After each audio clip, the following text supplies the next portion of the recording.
Friday சமையல் பார்த்திங்கன்னா நம்மளோட சிக்னேச்சர் டிஷ்ஷான சாம்பார் தான் வச்சுருக்கேன். சாம்பாருக்கு சூப்பரான ஒரு சைட் டிஷ் பார்த்திங்கனாக்கா முட்டைக்கோஸ் பொரியலும் கத்திரிக்காய் வதக்கெல்லாம் பண்ணியிருக்கேன். அதோட ஈவினிங் ஸ்நாக்ஸ்க்கு ரெடி பண்ணலாம் அப்படின்னு சொல்லிட்டு சாதம் கொஞ்சம் மீதமாக இருந்தது. முதல் நாள் சாதம், அந்த சாதத்தில் வச்சு ஒரு பக்கடா போட்டுடலாம் அப்படின்னு சொல்லிட்டு சாதத்தில் செஞ்ச பக்கடா தானேன்னு சாதாரணமாக நினச்சிடாதீங்க. இது சாப்பிட்றதுக்கு சூப்பராக டேஸ்ட்டு நல்லா செமையாக இருக்கும்.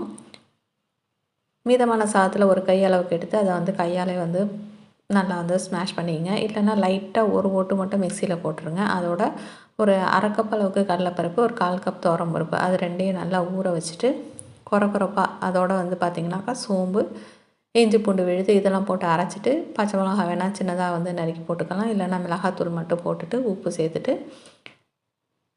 மீதமான சாதத்தையும் இதோட மிக்ஸ் பண்ணிவிட்டு நம்ம எண்ணெயில் சின்ன சின்ன பீசஸாக போட்டு பொரித்து எடுத்தோம் அப்படின்னு சொன்னாக்கா நல்லா சூப்பராக கிறிஸ்பியாக டேஸ்டியான ஒரு ஸ்நாக்ஸ் வந்து நமக்கு ஈவினிங்க்கு வந்து ரெடி ஆகிட்டு இதோட ஒரு கை அளவுக்கு கருவேப்பிலையை நல்லா எண்ணெயில் போட்டு தாளிச்சிட்டு அது மேலே வந்து நம்ம பக்கடா மேலே இதையும் வந்து போட்டுட்டு சாப்பிட்டோம் அப்படின்னு சொன்னாக்கா ஒரு கருவேப்பிலை அதோட ஒரு பக்கடாவும் சேர்த்து சாப்பிடும்போது டேஸ்ட் வந்து வேறு லெவலாக இருக்கும். அதுவும் சூடாக இந்த பக்கடா சாப்பிடும்போது நல்ல ஒரு கிறிஸ்பியாக இருக்கும்.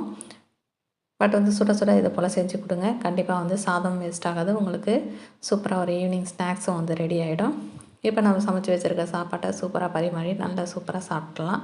வீடியோ பிடிச்சா லைக் பண்ணுங்கள். சேனல் சப்ஸ்கிரைப் பண்ணுங்கள். சப்ஸ்கிரைப் பண்ணிக்கங்க. தேங்க்யூ.